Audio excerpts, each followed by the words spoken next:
Welcome to my channel. આ YouTube ચેનલમાં આપ સર્વેનું સ્વાગત છે। ચેનલમાં આવતા વિડીયોને લાઈક કરો, ચેનલને સબસ્ક્રાઈબ કરો, જેથી નવા બનતા વિડીયો તરત મળતા રહે, અને આ વિડીયોને શેર કરો। નમસ્તે બાળકો, ધોરણ 5 વિષય પર્યાવરણ પ્રકરણ 19 બીજ કહે છે ખેડૂતની વાર્તા।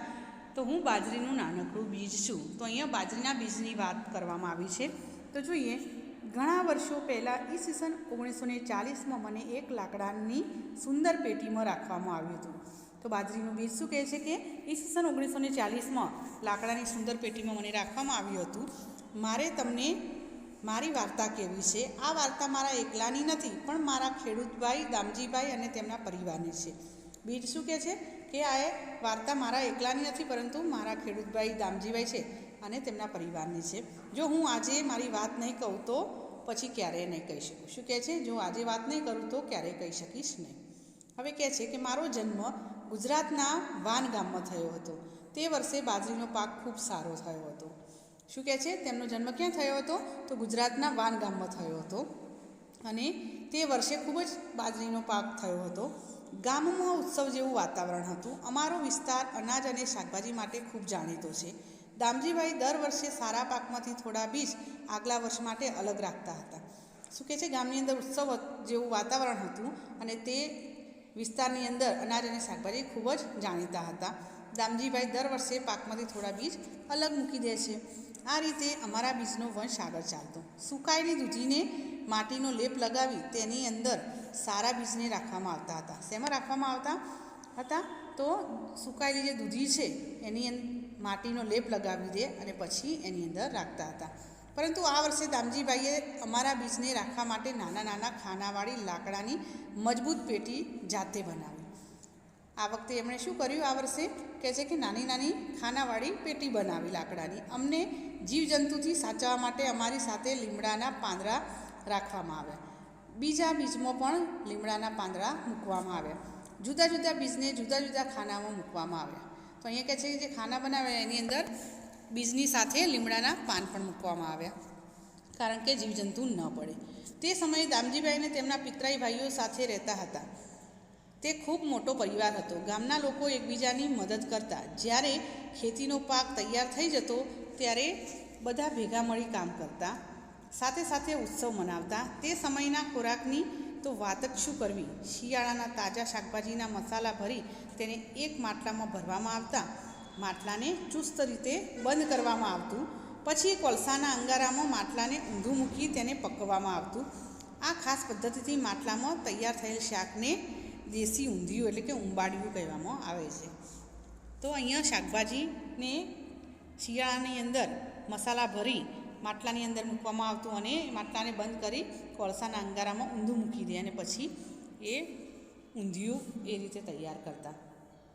હવે ઊંધિયાની સાથે માટીના ચૂલા પણ બાજરીના રોટલા ખાવામાં આવે છે। શું કહે છે? ઊંધિયાની સાથે માટીના ચૂલા પર બનાવેલ બાજરીના રોટલા બનાવવામાં આવે છે, એટલે કે ખાવામાં આવે છે। કેવો અદ્ભુત સ્વાદ! તેની સાથે ઘરમાં બનાવેલા માખણ, ઘી અને છાશ પણ હોય છે। તો ઘરે બનાવેલું માખણ, ઘી અને છાશ એ પણ હોય છે। ખેડૂતો ઋતુ પ્રમાણે જુદા જુદા પ્રકારના અનાજ અને શાકભાજી ઉગાડે છે। તમે અહીંયા ખેતરનું દ્રશ્ય જોઈ શકો છો। ખેડૂતો પોતાની જરૂરિયાત પ્રમાણે અનાજ શાકભાજી ઘરમાં રાખી બાકીના શાકભાજી શહેરમાં વેપારીને વેચી દેતા હતા। જરૂર હોય એટલી શાકભાજી રાખે ને પછી વેચી દે, કારણ કે બગડી ન જાય અને પૈસા મળે। અનાજ અને શાકભાજી સિવાય ક્યારેક કપાસ પણ ઉગાડવામાં આવતો। કપાસમાંથી રૂને રેંટિયા ઉપર કાંતવામાં આવતું। તેમાંથી તૈયાર થયેલ સૂતરમાંથી કાપડ બનાવવામાં આવતું। કહો, શું તમારા ઘરમાં રોટલી બને છે? તે કયા અનાજમાંથી બને છે? તો તમે જવાબ તમારી રીતે આપી શકો કે હા, મારા ઘરમાં રોટલી બને છે, રોટલી ઘઉંમાંથી બને છે। બીજો પ્રશ્ન જોઈએ, તમે બાજરી કે જુવારના રોટલા ખાધા છે? તમને કેવા લાગ્યા હતા? તો હા, મેં બાજરી કે જુવારના બંનેના રોટલા મેં ખાધા છે। મને તે ખૂબ જ સ્વાદિષ્ટ લાગ્યા। ત્રીજો પ્રશ્ન જોઈએ, તો ઊંધિયા જેવું શાક તમારે ત્યાં બનાવવામાં આવે છે? તેમાં કયા કયા શાકભાજીનો ઉપયોગ થાય છે?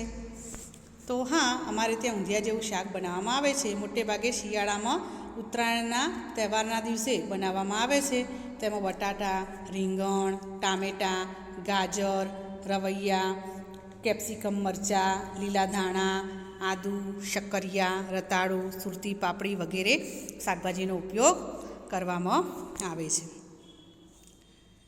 શોધી કાઢો અને લખો, તમારા ઘરમાં અનાજ અને કઠોળનું જીવજંતુઓથી રક્ષણ કરવા શું કરવામાં આવે છે? તો તમે તમારા દાદીને, મમ્મીને પૂછીને આનો જવાબ લખી શકો. કદાચ તમને આ રીતે જવાબ આપ્યો હશે. મારા ઘરમાં અનાજ અને કઠોળનું જીવજંતુઓથી રક્ષણ કરવા તેમાં દિવેલ નાખવામાં આવે છે, એટલે કે દિવેલથી મોવામાં આવે છે, અને તેમાં લીમડાના પાંદડા કે પારાની બનાવેલી ગોળી મૂકવામાં આવે છે. જુદી જુદી ઋતુઓમાં ખેતીની સંબંધિત કયા કયા તહેવાર ઉજવવામાં આવે છે? તેમાંથી કોઈપણ એક તહેવાર વિશે તમારે જાણકારી ભેગી કરીને લખવાની છે. અહીંયા લખેલું છે કે તહેવારનું નામ, તે કઈ ઋતુમાં ઉજવવામાં આવે છે, તે કયા કયા રાજ્યમાં ઉજવાય છે, કઈ ખાસ પ્રકારની વાનગીઓ બનાવાય છે, તે તહેવારને કેવી રીતે ઉજવવામાં આવે છે, બધા સાથે મળીને કે પોતપોતાના ઘરમાં. તો આપણે એક તહેવાર વિશે જોઈએ આ પ્રશ્નના જવાબ સાથે. તો ભારતમાં ખેતી કે પાક સાથે જોડાયેલા ઘણા તહેવારો મનાવવામાં આવે છે. દાખલા તરીકે અષાઢી બીજ, હોળી, દિવાળી, લોહરી, વૈશાખી, ઓણમ વગેરે. તો આપણે એક તહેવાર વિશે માહિતી મેળવીએ. તો અષાઢી બીજ, તો તહેવારનું નામ શું છે? અષાઢી બીજ. અને કઈ ઋતુમાં ઉજવવામાં આવે છે? તો ચોમાસાની ઋતુમાં, અષાઢ મહિનાની અંદર ઉજવવામાં આવે છે. કયા કયા રાજ્યમાં ઉજવાય છે? તો ગુજરાત રાજ્યની અંદર ઉજવાય છે. કઈ ખાસ પ્રકારની વાનગી બનાવાય છે? તો કંસાર બનાવવામાં આવે છે. તહેવાર કેવી રીતે ઉજવવામાં આવે છે? તો ખેડૂતને નવા વર્ષમાં ખેતીની શરૂઆત કરે છે ત્યારે બળદોને શિંગડાને રંગવામાં આવે છે. બળદોને શણગારી ખેતરમાં લઈ જઈ ખેતી માટે ચાસ પાડીને પાક વાવવાની શરૂઆત થાય છે. સારા વરસાદ માટે ભગવાનને પ્રાર્થના કરાય છે. બધા સાથે મળીને પોતપોતાના ઘરની અંદર કે સાથે મળીને ઉજવે છે. તો આ તહેવાર દરેક ખેડૂતો પોતાના ખેતરમાં ઘરના સભ્યોની સાથે ઉજવે છે. આપણે એક તહેવાર વિશે માહિતી મેળવી. હવે આગળ જોઈએ, તમારા પરિવારમાં વડીલો સાથે વાત કરો અને જો પહેલાં કોઈ ખાસ વાનગી બનાવાતી હોય તો જે અત્યારે બિલકુલ બનાવાતી નથી તેના વિશે તમારે લખવાનું છે. તો વડીલો સાથે આ બાબતને પૂછતા તેઓએ તરફથી તમને જવાબ મળશે કે ઋતુ અનુસાર કેટલીક વાનગીઓ બનાવાતી હતી, પરંતુ તે આજે જોવા મળતી નથી. ઘઉંના પોકમાંથી બનતી ઘૂઘરી મીઠી અને વઘારીને એમ બે રીતે બનાવાતી હતી. પછી ઘઉંના ભેડામાંથી છાશ વડે બનાવાતું ભેડકું. ત્યાર પછી કેરંડાના એક પ્રકારના નાના કાંટાનો છોડ જે કુંપળોનું શાક બનાવવામાં આવતું. તલ અને વાટેલા ચોખાના લાડુ અને ડોડીનું શાક. આ રીતે પહેલાં બનાવવામાં આવતા હતા વાનગીઓ અત્યારે જોવા મળતી નથી, એટલે કે ઓછી જોવા મળે છે. ત્યાર પછીનો પ્રશ્ન જોઈએ કે તમારા વિસ્તારમાં ઉગાડવામાં આવતા અનાજ, કઠોળ અને શાકભાજીની યાદી તૈયાર કરો. આમાંથી કોઈ એવી વસ્તુ ઉગાડવામાં આવે છે કે જે આજુબાજુના વિસ્તારમાં ખૂબ જાણીતી હોય. તો તમારે આ અનાજનો, કઠોળનો અને શાકભાજીનો કોઠો બનાવવાનો છે અને એ તમારે કોઠો બનાવીને એનો જવાબ લખવાનો છે. તો ઘણા પ્રકારના અનાજ, કઠોળ અને શાકભાજી મારા વિસ્તારમાં ઉગાડવામાં આવે છે. એમ કરીને પછી અનાજ, કઠોળ, શાકભાજી એમ 3 વિભાગ પાડવાના અને ચોથું ખાનું લખવાનું, ખૂબ જાણીતી વસ્તુ.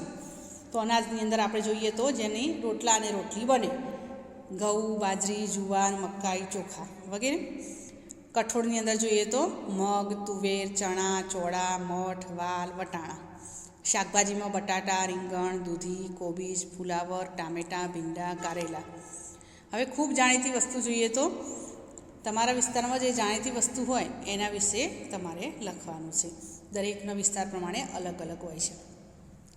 હવે આગળ જોઈએ, આપણે અહીંયા જુદા જુદા બીજ આપેલા છે. શું આ બીજને તમે ઓળખો છો? જુઓ તો આ બીજ છે, પહેલું છે મકાઈનું છે. બીજું બીજ તમે જોઈ શકો છો રાઈ.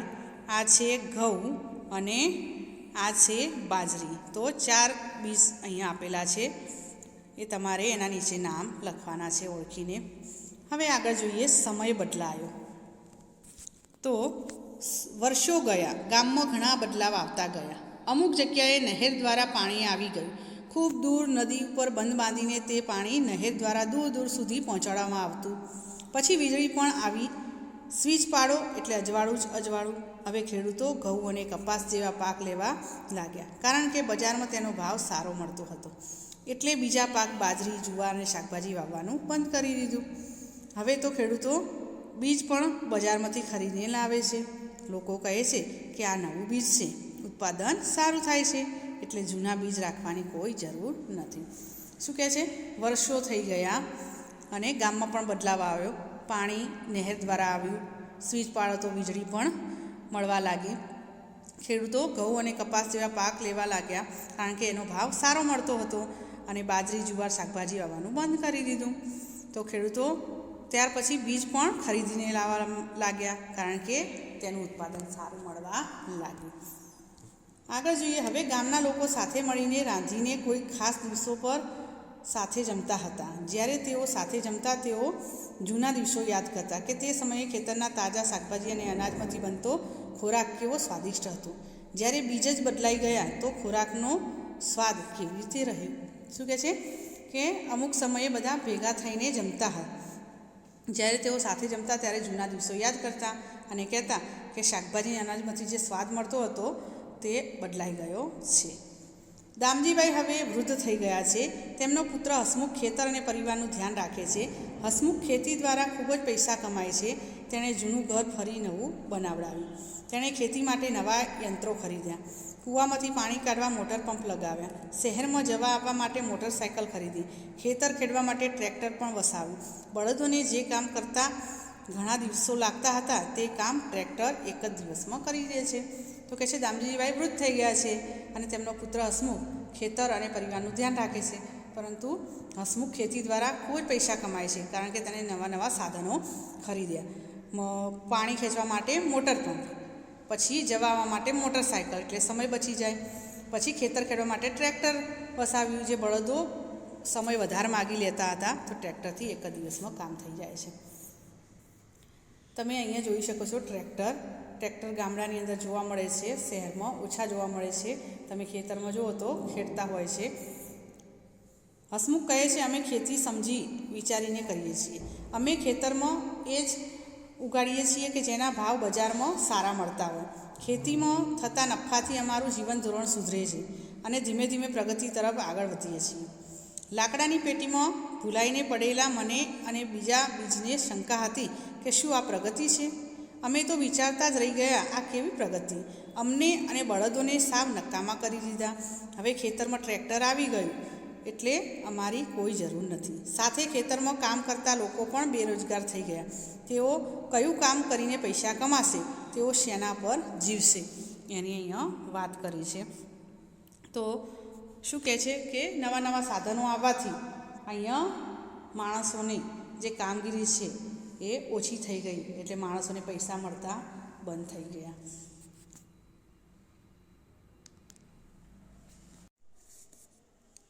ચર્ચા કરો. બાજરીના બીજે દામજીભાઈ અને હસમુખભાઈની ખેતી કરવાની પદ્ધતિમાં તફાવત જોયો, જેમ કે સિંચાઈ, ખેતર ખેડવું વગેરે. આ તફાવત કયા હતા? તો બાજરીના બીજે શું કહે છે? દામજીભાઈ અને હસમુખની ખેતી કરવાની જે પદ્ધતિ છે એમાં તફાવત જોયો. તો તફાવત જોયો તો એની અંદર સિંચાઈ અને ખેતર ખેડવું વગેરે તફાવત હતા. બીજા કયા હતા? તો આપણે જોઈએ કે દામજીભાઈ ખેતી કરવાની પદ્ધતિ દામજીભાઈની કેવી હતી? તો દામજીભાઈ પરંપરાગત પદ્ધતિથી ખેતી કરતા હતા, જ્યારે હસમુખભાઈ ખેતી કરવાની પદ્ધતિ આધુનિક પદ્ધતિ કરતા હતા. હસમુખ એ દામજીભાઈનો દીકરો છે, તો હસમુખ છે એ આધુનિક પદ્ધતિથી ખેતી કરતો હતો. ત્યાર પછી તેઓ ખેતરની ખેડ હળ અને બળદથી મદદથી કરતા હતા. દામજીભાઈ શું કરતા હતા? ખેતરમાં ખેડવાની પદ્ધતિ હળ અને બળદથી કરતા હતા, જ્યારે હસમુખભાઈ ખેતરની ખેડ ટ્રેક્ટરથી કરે છે, જેથી ઘણા દિવસોમાં થતું કામ એક જ દિવસમાં થઈ જાય છે. પછી દામજીભાઈ તેઓ સાચવીને રાખેલા બીજ ખેતરમાં વાવતા હતા. આથી પાક ઉત્પાદન પ્રમાણમાં ઓછું થતું હતું, જ્યારે હસમુખભાઈ બાજરીમાંથી હાઇબ્રિડ બીજ ખરીદીને ખેતરમાં વાવે છે, જેથી પાક ઉત્પાદન પ્રમાણમાં વધુ મળે છે. દામજીભાઈ કુદરતી ખાતરનો ઉપયોગ કરતા હતા, જ્યારે હસમુખભાઈ મોંઘા કૃત્રિમ ખાતરનો ઉપયોગ કરે છે.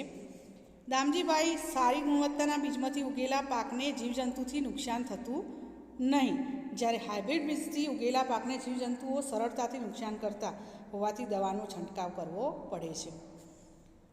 દામજીભાઈ ઋતુ અનુસાર અનાજ અને શાકભાજી વાવતા હતા, અને હસમુખભાઈ જેના ભાવ બજારમાં સારા મળતા હોય તેને જ ખેતરમાં ઉગાડે છે, જેમ કે ઘઉં અને કપાસ.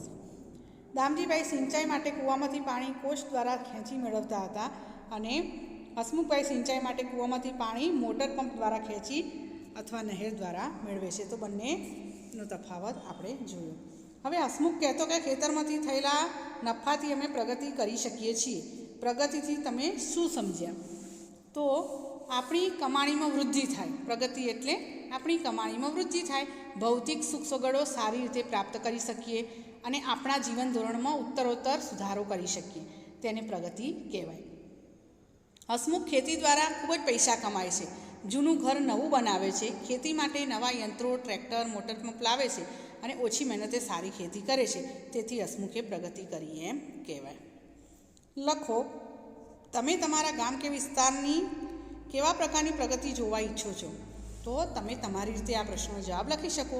અહીંયા હું તમને જવાબ આપું છું કે હું મારા ગામ કે વિસ્તારની નીચે પ્રમાણેની પ્રગતિ જોવા ઈચ્છું છું. મારા ગામ કે વિસ્તારના રસ્તા સારા અને સ્વચ્છ હોય, તેમાં આવેલા રહેઠાણો સુંદર, સ્વચ્છ અને સુવિધાવાળા હોય, તેમાં શાળા, હોસ્પિટલ, લાઇબ્રેરી, બગીચા પૂરતી સગવડવાળા હોય, પરિવહન માટે બસ અને ટ્રેનની સુવિધા હોય, 24 કલાક વીજળી અને પાણીની સગવડ મળે, ગામના લોકો વચ્ચે સંપ હોય અને દીર્ઘદ્રષ્ટિવાળા ગામના આગેવાનો હોય. આ રીતે તમે પ્રશ્નનો જવાબ લખી શકો. હવે આગળ જોઈએ વધુ અને વધુ ખર્ચાઓ. તો આપણે જોઈએ કે છેલ્લા 20 વર્ષોમાં તો વધુ બદલાવ આવ્યા હતા. ગાયો અને બળદો વગર ખેતરમાં ખાતર માટે છાણ પણ હતું નહીં. હસમુખે મોંઘા ખાતર ખરીદવા પડતા હતા. નવા પ્રકારના બીજ એવા હતા કે પાકને જીવજંતુઓ સરળતાથી નુકસાન કરતા હતા. પાકને જીવજંતુઓથી બચાવવા માટે દવાઓનો છંટકાવ પણ કરવો પડતો હતો. અરે તેની ગંધ એવી ખરાબ છે કે હસમુખના મોટાભાગના પૈસા દવા, ખાતર અને બિયારણ પાછળ ખર્ચ થવા લાગ્યા. નહેરના પાણી પણ ઓછા થવા લાગ્યા. બધા ખેડૂતો જમીનમાં ઊંડે સુધી બોરવેલ કરી મોટર પંપથી પાણી ખેંચવા લાગ્યા. ખર્ચા ઉપર ખર્ચા વધતા ગયા. ખર્ચને પહોંચી વળવા માટે બેંકમાંથી લોન લેવામાં આવતી. જે નફો થતો તે લોન ભરવામાં જતો રહેતો. મોટાભાગના ખેડૂતો કપાસની ખેતી કરતા હતા, એટલે કપાસના ભાવ પહેલાં જેવા ઊંચા ન હતા. જમીન પણ પહેલાં જેવી ન હતી. એકનો એક જ પાક લેવાથી તથા રાસાયણિક ખાતરો અને જંતુનાશક દવાઓના ઉપયોગથી જમીનનું એટલું નુકસાન થયું હતું કે હવે ત્યાં કોઈ સારું ઉગી શકે તેમ ન હતું. ફક્ત ખેતી જ ગુજરાન ચલાવવું હવે ખૂબ જ મુશ્કેલભર્યું બન્યું હતું. અહીંયા શું કહે છે કે હાઇબ્રિડ બીજના કારણે જીવજંતુઓ પણ નુકસાન કરતા હતા, અને ઘણા બધા આધુનિક પદ્ધતિથી ખેતી કરતા હોવાથી તેમાં પૈસાનો પણ વપરાશ વધારે થતો હતો, એટલે નુકસાન થતું હતું. અને એકના એક પાક વાવવાથી જમીનની અંદર પોષણ પણ પૂરતું નહોતું મળતું. હસમુખ હવે પહેલાં જેવો નથી રહ્યો. તે સતત ચિંતામાં અને ગુસ્સામાં રહેતો. તેનો ભણેલો દીકરો પરેશ ખેતી કરવા માગતો નથી. બેંકની લોન પૂરી કરવા તે ટ્રકનો ડ્રાઈવર બની ગયો. તે ઘણી વખત મોડી રાત સુધી ઘરે ન આવતો. ક્યારે 3-4 દિવસ બહાર રહેતો. તો એક દિવસ તે ઘરમાં કંઈક શોધી રહ્યો હતો. તેણે તેની માતાને પૂછ્યું, બા, દાદાજીની લાકડાની પેટી જેમાં બીજ રાખતા હતા તે ક્યાં છે? તે ટ્રકના સાધનો મૂકવા કામ લાગશે. હવે તમને સમજાયું ને મેં શા માટે મારી વાર્તા કહી? તો હસમુખ છે એ હવે પહેલાં જેવો નથી રહ્યો, કારણ કે એને સતત ખર્ચા વધી ગયા છે અને ચિંતાવાળો થઈ ગયો છે. ગુસ્સો પણ કરતો હતો. તેનો દીકરો જે પરેશ છે આ ખેતીના વધારે પડતા ખર્ચાને કારણે ખેતી કરવા માગતો નહોતો, અને બેંકની લોન પૂરી કરવા માટે તે ડ્રાઈવર બની ગયો. શાનો ડ્રાઈવર? ટ્રકનો. તે ઘણી વખત મોડી રાત સુધી ઘરે પણ આવતો નહોતો. 3-4 દિવસ સુધી બહાર રહેતો. એક દિવસ તે ઘરમાં કંઈક શોધી રહ્યો હતો. ત્યારે તેની માતાને પૂછ્યું, બા, દાદાજીની લાકડાની પેટી જેમાં બીજ રાખતા હતા તે ક્યાં છે? ટ્રકના સાધનો મૂકવા તે કામ લાગશે. તો બીજ છે એ કહે છે કે હવે તમને સમજાયું ને, મેં શા માટે મારી વાર્તા કહી? એ બીજ પોતાની વાત કરે છે કે મેં વાર્તા કેમ કહી. તમે જાણો છો કે ચર્ચા કરો અને વિચારો. હસમુખના ખેતરનું થોડા વર્ષો પછી શું થઈ શકે છે? અહીંયા બીજે કહ્યું કે મારી જે પેટી હતી એ નકામા સાધન તરીકે ઉપયોગ થાય છે, કારણ કે ટ્રકની અંદર મૂકવાની વાત કરે છે. તો હસમુખના ખેતરના થોડા વર્ષો પછી શું થઈ શકે છે એનો આપણે જવાબ જોઈએ કે હસમુખના ખેતરમાં રાસાયણિક ખાતરો અને જંતુનાશક દવાઓનો ઉપયોગથી એકનો એક પાક લેવાથી ઉપજ શક્તિ ઘણી ઓછી થઈ છે. ખેતી માટે ટ્રેક્ટર તથા અન્ય સાધનો ખરીદવા માટે બેંકમાંથી લીધેલી લોનના હપ્તા પણ તે ભરી શકતો નથી. બેંકે તેની માટે લોન પેટે ખેતર પોતાના હસ્તક પણ લઈ શકે. આ કારણે ભવિષ્યમાં તે ખેતી પણ ન કરી શકે.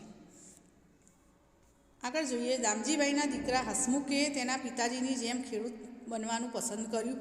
હસમુખનો દીકરો પરેશ ખેડૂત ન બનતો ટ્રક ચલાવી રહ્યો છે. તેણે આવું શા માટે કર્યું? તો હસમુખનો આધુનિક પદ્ધતિથી ખેતી કરવાનો મોહ તથા કૃત્રિમ ખાતરો અને જંતુનાશક દવાઓનો વધુ પડતા ઉપયોગથી ખેતરોની ઉપજ શક્તિ નાશ પામી હતી. ખેતીમાં ઉપયોગમાં લેવા યાંત્રિક સાધનો લોનથી લેવા પડ્યા હતા. હસમુખે લીધેલું બેંકનું કરજ પણ ખેતીની આવકમાંથી ભરી શકાતું ન હતું. પરેશ આ બાબત જાણતો હોય તેણે વિચાર્યું કે હવેના સમયમાં ખેતીમાં કંઈ કમાવાનું નથી, તેથી તેણે ટ્રક ચલાવવાનું શરૂ કર્યું. બીજને લાગતું હતું કે હસમુખની સાથે જે થયું તે પ્રગતિ નથી. તમને શું લાગે છે? બીજની વાત સાચી હતી. હસમુખે ખેતીની નવી ટેકનિકો, હાઇબ્રિડ બીજ, રાસાયણિક ખાતરો અને જંતુનાશક દવાઓના વધુ પડતા ઉપયોગથી શરૂઆતમાં સારા પાક લીધા. આનાથી હસમુખને ફાયદો પણ થયો, પરંતુ લાંબા ગાળે જમીનની ફળદ્રુપતા ઘટવા માંડી. આથી પાકની ઉપજ ઘટી. પરિણામે ખેતીની આવક ઓછી થવા માંડી. આવકમાંથી વીજળીનું બિલ, બેંકની લોન અને અન્ય ખર્ચ કાઢવા દેવું કરવું પડ્યું. આમ પ્રગતિને બદલે પડતી થવા લાગી. વળી હસમુખની આધુનિક ખેતીથી બળદો નકામા થયા. ખેતરમાં કામ કરતા લોકો બેરોજગાર થયા. ઘણાને નુકસાન વેઠવું પડ્યું. આથી કહી શકાય કે હસમુખની સાથે જે થયું તે પ્રગતિ નથી. શું તમારી આસપાસ એવા કોઈ બદલાવ થયા છે કે જેને પ્રગતિ થઈ એવું કહેવું મુશ્કેલ હોય? જો હા, તો તે બદલાવ કયા છે? તો તમે એનો જવાબ જાતે લખી શકો. હું અહીંયા આપું છું તો સાંભળો કે હા, મારી આસપાસ એવા બદલાવ થયા છે જેને પ્રગતિ થઈ છે એવું કહેવું મુશ્કેલ છે. થોડા વર્ષો અગાઉ અમારા બાજુના ગામમાં એક રાસાયણિક ખાતરની ફેક્ટરી શરૂ કરવામાં આવી હતી. આથી તે ગામના યુવાનોને તે ફેક્ટરીમાં નોકરી મળી જતાં તેઓને વધુ આવક થવા લાગી હતી. આથી તેઓ પરંપરાગત ખેતી છોડીને ફેક્ટરીમાં મજૂરી કરવા લાગ્યા હતા. ખેતી બંધ થવાથી જમીન બિન ઉપજાઉ બની ગઈ હતી. રસાયણોની વચ્ચે કામ કરવાના કારણે યુવાનોને શ્વસનતંત્ર, ચામડીને લગતા રોગો થવા લાગ્યા, જેનાથી તેઓ ખૂબ જ દુઃખી છે. આ વાસ્તવિકતાને બદલાવ કહેવાય, પરંતુ પ્રગતિ થઈ એવું કહેવું મુશ્કેલ છે. હવે ચર્ચા કરો અને લખો. રાસાયણિક ખાતર અને જંતુનાશક દવાના ઉપયોગવાળી ખેતીના ફાયદા અને ગેરફાયદા લખો. તો આપણે જોઈએ પહેલાં ફાયદા. તો રાસાયણિક ખાતરના પાકને છોડને તરત જ પોષક તત્વો મળે છે. પાકના છોડનો વિકાસ સારો થાય છે. જમીનમાં ખેતીનું ઉત્પાદન ખૂબ સારું થાય છે. જંતુનાશક દવાથી પાકમાં પેદા થતી જીવાત નાશ પામે છે અને છોડને થતું નુકસાન અટકે છે. આથી પાક ઉત્પાદન વધે છે. ખેતીની આવકમાં પણ વધારો થાય છે. હવે ફાયદા જોયા, તો હવે આપણે એના પછી ગેરફાયદા જોઈએ. તો રાસાયણિક ખાતર અને જંતુનાશક દવાઓના ઉપયોગવાળી ખેતીના ગેરફાયદા આ પ્રમાણે છે. રાસાયણિક ખાતરના વધુ પડતા ઉપયોગથી લાંબા ગાળે જમીનની ઉપજ શક્તિ નાશ પામે છે અને ધીમે ધીમે ખેતીના જે પાકની આવકમાં ઘટાડો થાય છે. લાંબા સમયે જમીન રસકસ વગરની થઈ જાય છે. તેમાં પાકની ઉપજ ઘટે છે. જંતુનાશક દવાઓના ઉપયોગથી જમીનમાં રહેલા જંતુઓ અને અળસિયા વગેરે નાશ પામે છે, જેને લીધે જમીનનું બંધારણ બગડે છે. જંતુનાશક દવાઓ વરસાદના પાણીમાં ઓગળી જમીન અને પાણીને દૂષિત કરે છે અને લાંબા ગાળે જમીનનું બંધારણ બગડે છે, જેથી જમીન સખત અને બિનઉપજાઉ બને છે. આગળનો પ્રશ્ન જોઈએ. સજીવ ખેતીના ફાયદા લખો. તો સજીવ ખેતી એટલે કે રાસાયણિક ખાતર, જંતુનાશક દવા અને હાઇબ્રિડ બિયારણના ઉપયોગ વગર કરવામાં આવતી ટકાઉ ખેતી. તો એના ફાયદા જોઈએ. તો જમીનની ભૌતિક, રાસાયણિક અને જૈવિક સ્થિતિ સુધરે છે. 2 પાકની ફળદ્રુપતા જળવાય છે. 3 જમીનમાં ભેજ જળવાય છે. 4 જમીનમાં ખેડ ઊંડી થાય છે. 5 ખેડ ઊંડી થવાથી વહી જતું પાણી અટકાવી શકાય છે. 6 જમીનમાં રહેલા ખેતીના ઉપયોગી જીવજંતુઓને ખોરાક મળે છે. તેનાથી જમીનમાં તેની વસ્તી વધે છે અને જમીન પોચી થાય છે. પાકને અનુકૂળ વાતાવરણ પૂરું પડાય છે. 8 ખેતરનો કચરો, અવશેષ વગેરે સેન્દ્રિય ખાતર તરીકે ઉપયોગમાં લઈ શકાય છે. તેનાથી જમીન તેનું સત્વ જાળવી રાખે છે. 9 ક્ષારીય જમીનનું બંધારણ જળવાય છે. 10 સાત્વિક અને સ્વાદિષ્ટ શાકભાજી અને ફળો મેળવી શકાય છે. 11 પાકનું સારું ઉત્પાદન હોવાથી બજારનો ભાવ સારો મળે છે. આગળનો પ્રશ્ન જોઈએ. વર્તમાનપત્રમાં આવતા ખેતી અને ખેડૂતો વિશેના અહેવાલો ભેગા કરો અને ચાર્ટ પેપર ઉપર ચોંટાડો અને તેના વિશે તમારે ચર્ચા કરવાની છે. તો વર્તમાનપત્રો એટલે પેપરોની અંદર જે આવે છે એ તમારે ચાર્ટ બનાવવાનો છે. પ્રોજેક્ટ. તમારા મનમાં ખેતીની લગતા કયા કયા પ્રશ્નો ઉદ્ભવે છે? જૂથમાં ભેગા મળી પ્રશ્નો બનાવો. જુદા જુદા ખેડૂતોને મળીને જવાબ મેળવો. જેમ કે ખેડૂત વર્ષમાં કેટલી વાર પાક લે છે, કયા કયા પાકની ખેતી કરે છે, કયા કયા ખાતર દવા વાપરે છે, પાકને કઈ રીતે અને કેટલું પાણી આપે છે. આ તમારે પ્રશ્નનો જવાબ સમજવાનો છે અને એ પ્રોજેક્ટ બનાવવાનો છે. ખેડૂતને પૂછીને, જે ખેતી કરતા હોય એમને તમારે પૂછવાનું છે અને પછી લખવાનું છે. તમારી આસપાસના ખેતર કે વાડીમાં મુલાકાત લો, તેનું અવલોકન કરો, ત્યાંના લોકો સાથે ચર્ચા કરો અને અહેવાલ તૈયાર કરો. તો ખેતરમાં જે ખેતી કરતા હોય એને પૂછવાનું અને તમારે પછી એનો અહેવાલ બનાવવાનો છે. ધોરણ 5માં ભણતા વિદ્યાર્થીઓએ ભાસ્કરભાઈની વાડીની મુલાકાત લીધી અને તેનો અહેવાલ લખ્યો. તમે પણ વાંચો. તો અહીંયા જોઈએ ભાસ્કરભાઈની વાડીની વાત આપણે જોઈએ. દહીરી ગામ. અમે દૂરથી નાળિયેરના ઝાડ જોયા. બાપરે, એક નાળિયેરના ઝાડ પર કેટલા બધા નાળિયેર! અમને લાગ્યું કે તે બજારના મોંઘા રાસાયણિક ખાતર દવા વાપરતા હશે, પરંતુ વાડીમાં જોયું તો ખૂબ આશ્ચર્યચકિત થઈ ગયા. બધી જમીન પર સુકાયેલા પાંદડા, જંગલી છોડ અને ઘાસ પાથરેલું હતું. કેટલાક છોડ ઉપર સુકાયેલી ડાળીઓ જોઈને લાગ્યું કે જીવજંતુ ખાઈ ગયા હશે. ક્યાંક ક્યાંક રંગબેરંગી પાંદડાવાળા છોડ જોયા. આવું કેમ થયું હશે? ભાસ્કરભાઈએ કહ્યું કે આ ક્રોટાનનો છોડ છે. તેના મૂળ જમીનમાં ઊંડે સુધી જઈ શકતા નથી. તેના પાંદડા કરમાવા લાગે છે ત્યારે અમને ખબર પડી જાય છે કે તેમને પાણીની જરૂર છે. તેમણે કહ્યું કે અમે ફેક્ટરીમાં બનેલા ખાતરનો ઉપયોગ કરતા નથી. તેમની જમીન ફળદ્રુપ છે કારણ કે લીલા સૂકા પાંદડા, ઘાસ સડવાથી અને અળસિયાની જમીન ખૂબ સારી બને છે. અળસિયાથી જમીન શું બને છે? સારી બને છે. અને જે લીલા સૂકા પાંદડા છે એ એની અંદર સડી જાય છે તો જમીન સારી બને છે. અમે ધ્યાનથી જોયું તો ઘણા બધા અળસિયા જોવા મળ્યા. ભાસ્કરભાઈએ જણાવ્યું કે અળસિયા જમીનને અંદરથી ખોદ્યા કરે છે. તેઓ જમીનમાં એક જગ્યાએથી બીજી જગ્યાએ ફરતા રહે છે. તેના કારણે જમીન પોચી બને છે. તેમના મળથી જમીન ફળદ્રુપ બને છે અને હવા તથા પાણી સરળતાથી જમીનમાં જઈ શકે છે. પ્રવીણ શહેરમાં રહેતા પોતાના કાકા વિશે વાત કરી. તેમણે બગીચામાં એક ખાડો ખોદીને તેમાં અળસિયા રાખ્યા છે. રસોડામાં વધેલો ખોરાક, શાકભાજી અને ફળોની છાલ, પાંદડા વગેરે તે ખાડામાં નાખે છે. અળસિયા તે બધાને કુદરતી ખાતરમાં ફેરવી નાખે છે. તે ખાતર બીજા છોડવાઓને આપવામાં આવે છે જેથી તેમનો વિકાસ સારો થાય છે અને તેમને બજારમાંથી ખાતર લાવવું પડતું નથી. જોયું ને કેવી રીતે મફતમાં ખાતર તૈયાર થાય છે. પછી અમે વાડીમાં ઉગેલા ફળો ખાધા. કેવા સ્વાદિષ્ટ ફળો હતા! ખરેખર એક અલગ પ્રકારની ખેતી વિશે જાણીને ખૂબ જ મજા આવી. જૂથના સભ્યો પ્રફુલ્લ, હંસા, કૃતિકા, ચિરાગ, પ્રવીણ. વર્ગ 5ક ધોરણ 5ના વિદ્યાર્થીએ એક વાડીની મુલાકાત લીધી અને તેમણે આ બધી માહિતીનો અહેવાલ ભેગો કર્યો અને વાત કરી. બાજરીના બીજની સફર. ખેતરથી થાળી સુધી. ચિત્રોને જુઓ. દરેક ચિત્રમાં તમે શું જોઈ શકો છો તે કહો. તો શું કહે છે? બાજરીનું બીજની જે સફર છે ખેતરથી થાળી સુધી, તમારી થાળીમાં આવે તેની વાત કરી છે. તો ચિત્ર તમારે જોવાનું છે અને પછી એ ચિત્રને જોઈ અહીંયા લખવાનું છે. તો જોઈએ ચિત્ર 1માં બાજરીના ડુંડા ખાંડણિયામાં રાખ્યા છે. તમે ચિત્રની અંદર પછીનું ચિત્ર આપણે જોઈશું. તેને સાંબેલા વડે ખાંડવામાં આવે છે, જેનાથી ડુંડામાંથી દાણા અલગ પડી જાય. અલગ અલગ બાજરીના દાણા તમે ચિત્ર 3માં જોઈ શકો છો. આજે આ કામ હાથથી નહીં પરંતુ મોટા થ્રેસરથી કરવામાં આવે છે, જેને આપણે ટેકનોલોજી કહીએ છીએ. તો ચિત્ર 1માં થડ કાપવામાં કઈ ટેકનોલોજીનો ઉપયોગ થઈ શકે? અહીંયા કહે છે કે ચિત્ર 1ની અંદર આપણે જોઈએ, અહીંયા આપેલા છે ચિત્રો કે 1 થી 9 જુઓ, વિચારો અને આધારે એક નોંધ તૈયાર કરો. અત્યારે લોટ કેવી રીતે દળવામાં આવે છે? તો આપણે જોઈએ પહેલા પ્રશ્નનો જવાબ. ચિત્ર 1માં થડ કાપવા માટે કઈ ટેકનોલોજીનો ઉપયોગ થઈ શકે છે?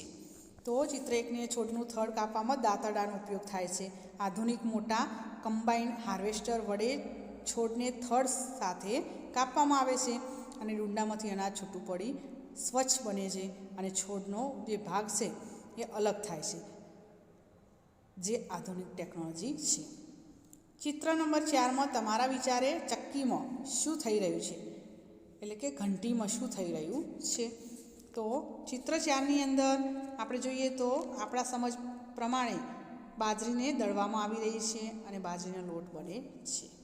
ચિત્ર 5માં અને 6માં કઈ પદ્ધતિની કણક એટલે કે બાંધેલો લોટ તૈયાર કરવામાં આવ્યો હશે? તો 5ની અંદર આપણે જોઈએ તો બાજરીના લોટને તાસકમાં એટલે કે થાળમાં રાખવામાં આવે છે, તેમાં પાણી મેળવીને હાથથી ગૂંદવામાં આવે છે. ચિત્ર 6માં ગુંદીને તૈયાર કરેલો બાંધેલો લોટ એટલે કે કણક દેખાય છે. તમે અહીંયા જોઈ શકો છો, ચિત્રો આપેલા છે 1, 2, 3, 4, 5, 6, બરાબર.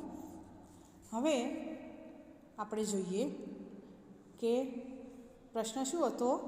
ચિત્ર 1 થી 9 જુઓ, વિચારોને આધારે એક નોંધ તૈયાર કરો. તો આપણે જોઈએ કે ચિત્ર નંબર 1ની અંદર ખેડૂત ખેતરમાં બાજરી ઉગાડે છે. બાજરીનો પાક તૈયાર થાય છે ત્યારે બાજરીના ડુંડામાં બાજરાના દાણા હોય છે અને ખેડૂત દાંતરડા વડે ડુંડા કાપી લે છે. તો અહીંયા બાજરી તૈયાર થાય ત્યારે દાંતરડા વડે ડુંડા કાપી દે છે. હવે ચિત્ર નંબર 2માં જુઓ તો ખેડૂતે કાપેલા બાજરીના ડુંડા મોટા ખાંડણીયામાં નાખે છે. શું કરે છે? મોટા ખાંડણીયામાં નાખે છે અને જે ખાંડણીયામાં સાંબેલા વડે ડુંડાને ખાંડતા બાજરી છૂટી પડે છે અને છડવું કહે છે. છડવાની ક્રિયા અહીંયા થાય છે. ચિત્ર નંબર 3ની અંદર જુઓ તો છૂટી પડેલી બાજરીને ઉપણીને સાફ કરવામાં આવે છે. તેમાંથી બાજરીનું ભૂસું અને અન્ય કચરો દૂર થાય છે. બાજરીના દાણા મળે છે, જેને પ્લાસ્ટિક કે ધાતુના પાત્રમાં એકઠા કરવામાં આવે છે. તમે અહીંયા દાણાને જોઈ શકો છો. હવે ચિત્ર નંબર 4ની અંદર તમે જુઓ તો હાથથી ચાલતી ઘંટીમાં બાજરીને દળવાથી બાજરીનો લોટ મળે છે અને બાજરીને દળવા વિદ્યુતથી ચાલતી ઘંટી પણ વાપરી શકાય છે. તો અહીંયા હાથથી ચાલતી ઘંટીમાં તે બાજરી નાખે છે, ઉપરથી અહીંયાથી લોટ પડે છે. હવે 5મા નંબરના ચિત્રમાં જુઓ, ઘંટીમાં દળાયેલા બાજરીનો લોટ થાળમાંથી એકઠો કરી સ્ટીલની કથરોટમાં ભરવામાં આવે છે. તો અહીંયા સ્ટીલની અંદર એ લોટ ભેગો કરે છે.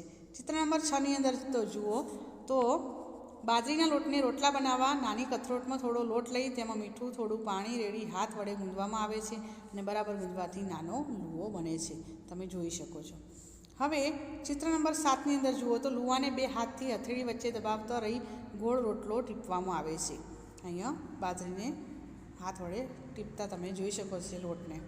ત્યાર પછીનું ચિત્ર આપણે જોઈએ તો બનાવેલા રોટલાને ચૂલા પર મૂકેલી કલાડી પર એટલે કે તવી પર બંને બાજુથી શેકવામાં આવે છે અને ચિત્ર નંબર 9માં તમે શેકેલા રોટલાને થાળીમાં ખાવા માટે પીરસવામાં આવ્યો છે.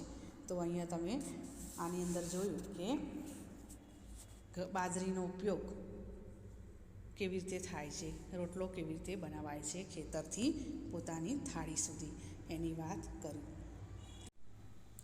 આપણે શું શીખ્યા? આપણા ખોરાકમાં ઘણા બધા બદલાવ આવ્યા છે તેવું કેવી રીતે કહી શકો છો? બાજરીના બીજની વાર્તા અને વડીલો પાસેથી મળેલી જાણકારીના આધારે લખો. તો આપણે જોઈએ કે આપણા ખોરાકમાં ઘણા બધા બદલાવ આવ્યા છે.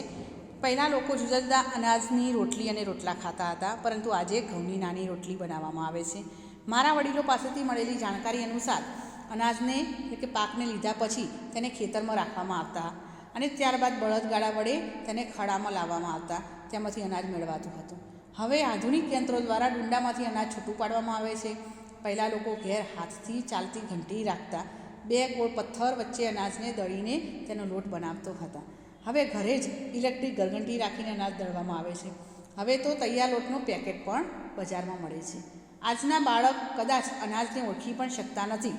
પહેલાંના સમયમાં લોકોના ખોરાક કરતાં અનાજની પેઢીના ખોરાકમાં ઘણો પણ બદલાવ, ઘણું જ અંતર જોવા મળે છે.